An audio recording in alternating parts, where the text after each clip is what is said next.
AM 950, the progressive voice of Minnesota. Brett Johnson joining you here on a Tuesday afternoon. And as usual on Tuesdays, we are joined by Patrick Coolican, who is the editor-in-chief of the Minnesota Reformer. Great resource for the best in Minnesota news and politics over at minnesotareformer.com.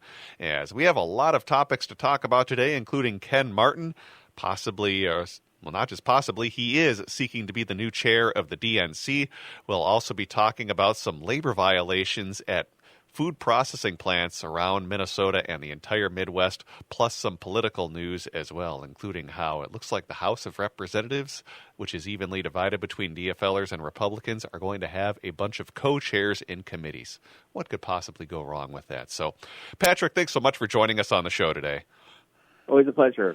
Absolutely. So let's start off talking about some of these issues that we've been having with a lot of our food processing plants, not just around Minnesota and the Midwest, but really the entire country.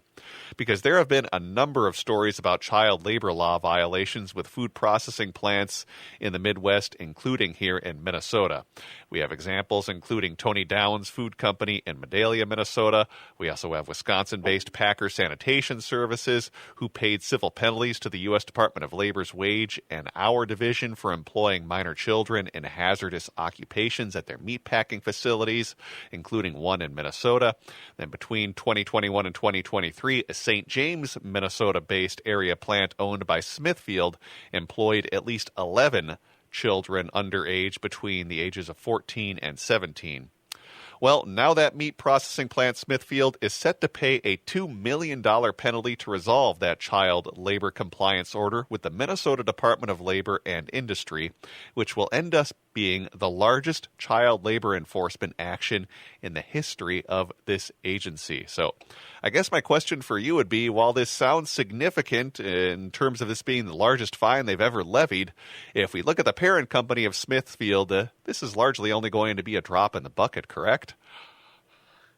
Yeah, this is the problem with regulatory compliance and these kinds of penalties when you're dealing with companies that are so massive. In this case, Smithfield is owned by Hong Kong-based WH Group Limited, which has an annual revenue of over $25 billion.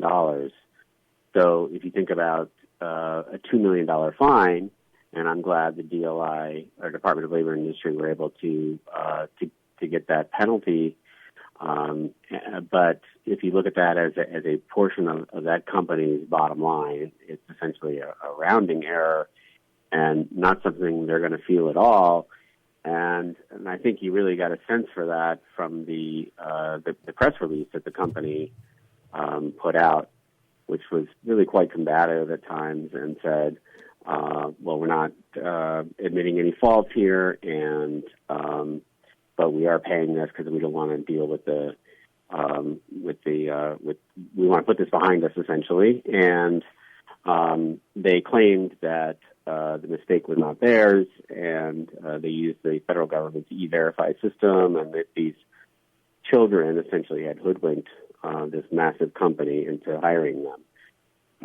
So I think that's, I mean, it was interesting to me how they reacted and how DLI reacted with justifiable,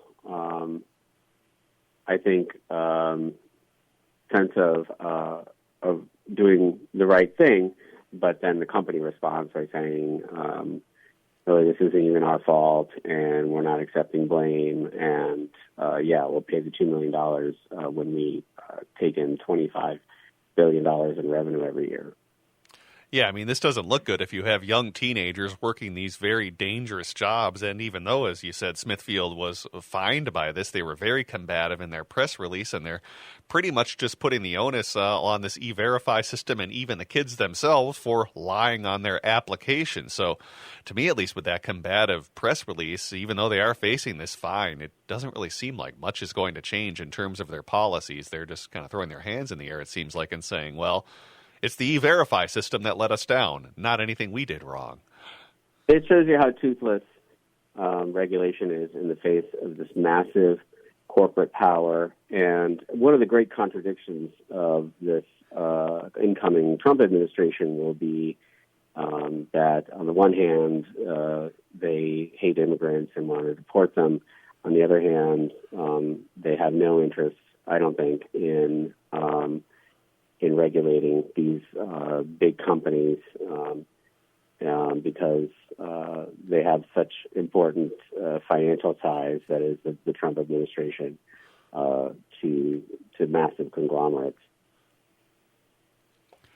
Yeah, absolutely. And make sure you check out more on that, titled Smithfield's $2 million child labor penalty dwarfed by parent company's annual $26 billion in sales. Make sure you check that out at minnesotareformer.com. I know Matt talked quite a bit about that Smithfield story when that first broke, so it's a follow-up on what happened with that fine and how it kind of looks like, unfortunately, not much is probably going to change, even though they are facing that $2 million fine.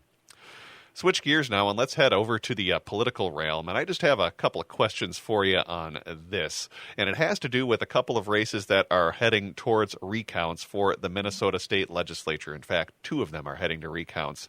In District 54A, provisional ballots show that DFL Representative Brad Tabke is ahead of his Republican challenger by a 14-vote lead, while over in District 14B, DFL incumbent Dan Wolgamott is ahead of his Republican challenger by about 191 votes.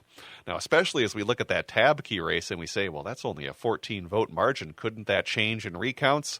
Well, history, as Christopher Ingram had a chance to look at with the top line, doesn't look like we're likely to see a whole lot of movement when it comes to recounts. Sometimes we'll see some single-digit vote counts, but really not enough to turn any elections, correct? Right. Chris looked into the history here, and what you see generally is a handful of votes, but never enough to change a race. I think the last time a race was actually changed by a recount was 1986. So I don't expect that to happen, although anything is possible. And the changes have become even smaller since we've adopted the all electronic. And I think that you get a sense from this also from 2020, which was in the end probably the most scrutinized American election in history because of the Trump phony fraud claims, and we saw repeatedly that we had hand counting of ballots, and it would match the original count. So yeah, I don't expect that those races will change, but certainly anything is possible. And if those races don't end up changing, we, of course, will end up with a divided 67-67 DFL Republican State House of Representatives. And in fact, I want to talk a little bit more about that because Minnesota House leaders did announce a plan that when the 2025 legislative session starts in January, committees are going to be co-chaired by both a DFLer and a Republican member. I don't know about you, but I'm not thinking that agreement is going to last real long. I don't know how you're going to try to move bills through committees if you have co-chairs, if you have the Democrats saying, no, this bill needs to move, and the Republican says stop, or vice versa. This doesn't look like a recipe that's going to last, but maybe I'll be proven wrong. What are your thoughts on this idea of now having co-chairs of many of these committees? Well, they do it with conference committees. Those are that's a joint committee of House and Senate members in which they meet to iron out differences in their bills and come up with a compromise measure. And they will alternate who gets the gavel, the Senate chair one day and then the House chair the other day. So that's what I imagine they're talking about here is one day the Republican gets to be the chair and the other day the Democrat. I have to say for a long time, I really sort of scoffed at the advocates of civility in politics and the deterioration of civility and all this.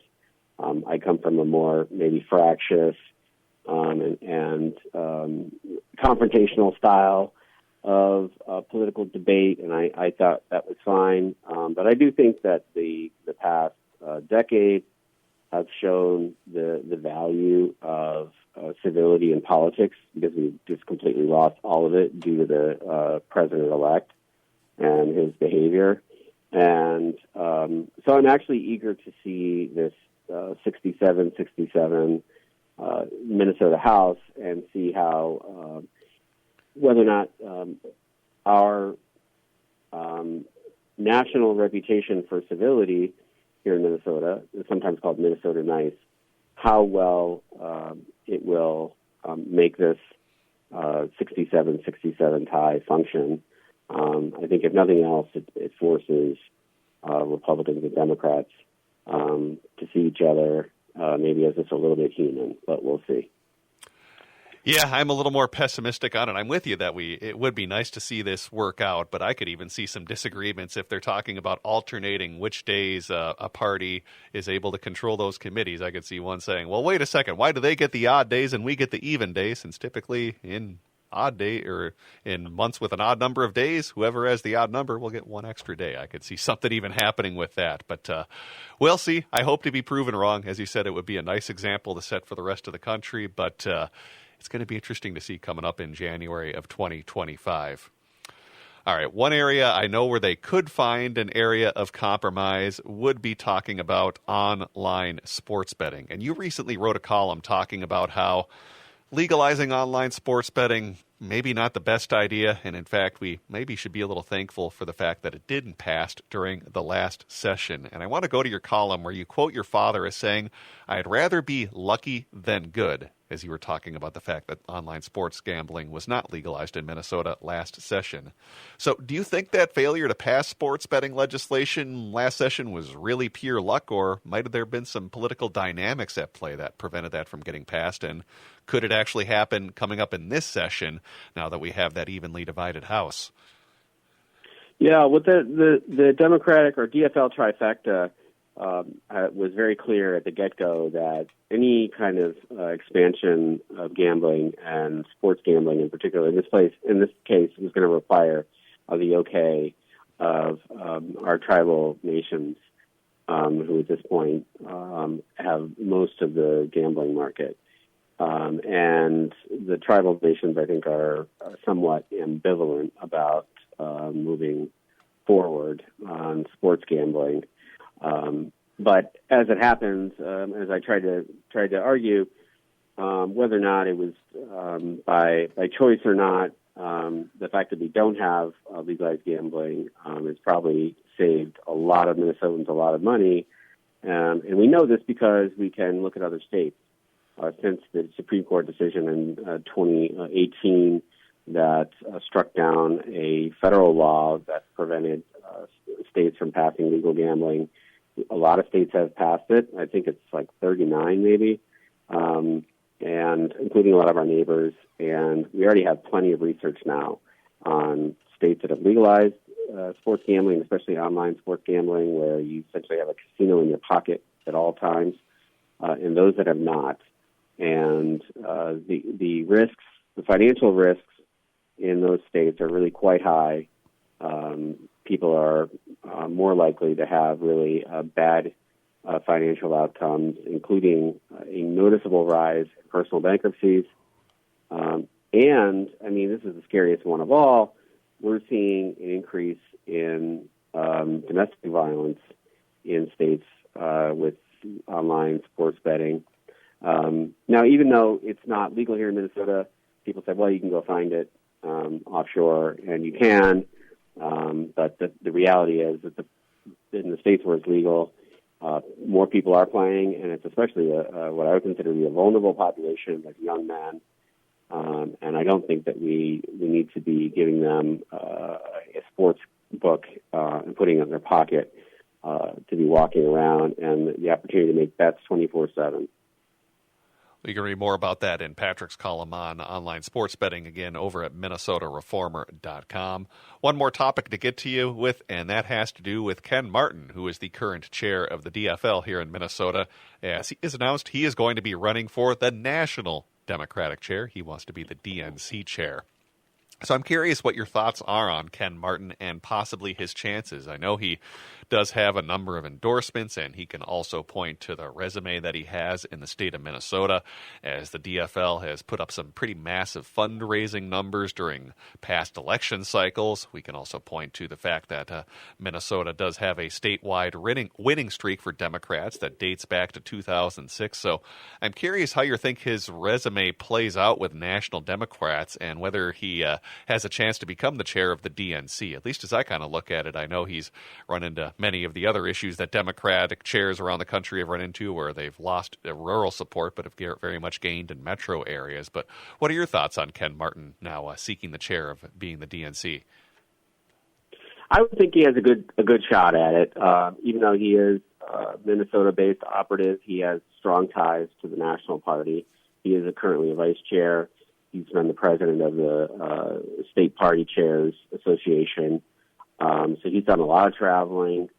I know that he's getting help from Amy Klobuchar's camp, and I wouldn't be surprised if Tim Walz was also making calls for him. And so there is national support there. I think that he, as a proven fundraiser, he's a guy who's proven that he can put together a really well-functioning state party. That winning streak, I think, goes a long way. We are from a Midwestern state, and I think there's definitely a sense that Democrats have to do well in the Midwest. And for whatever you think of Martin, what's undeniably true is he's really gone out of his way to try to marginalize left-wing voices. I mean, I've seen this personally when he actually penned a commentary for us in which he was trying to really push back on the defund police discourse among Democrats in 20 and 21 especially. And then he did so again with some sharp comments directed at the DSA, the Democratic Socialists of America, when they put out a statement after October 7th. But, I think, he would tell you that he's trying to craft a party, build a party that's going to appeal to the broadest base of Americans. I thought he had a commentary yesterday on Fox News, which is an interesting venue to put it, and he said something to the effect of we have to speak directly, normally, and succinctly to the American public. And so I think that he wasn't very specific, but I think that he certainly is a guy with a long and successful resume here, and I think he'd be a pretty good candidate. I think so, too, on paper, that he's probably going to be one of the favorites, especially since he, at least on direct paper, doesn't have those direct ties to D.C., I should say, where he's been able to be a state chair. I think it's probably going to end up being one of the state party chairs that will end up being the head of the DNC, but we'll have to see if it ends up being Ken Martin at the end of the day. We have been speaking with Patrick Coolican. He is the editor-in-chief of the Minnesota Reformer. Again, make sure you go to minnesotareformer.com for the best in Minnesota news and politics. And as always, Patrick, thanks so much for coming back on the show today. Always a pleasure. All right, let's take a break and send things back over to Matt McNeil on AM 950.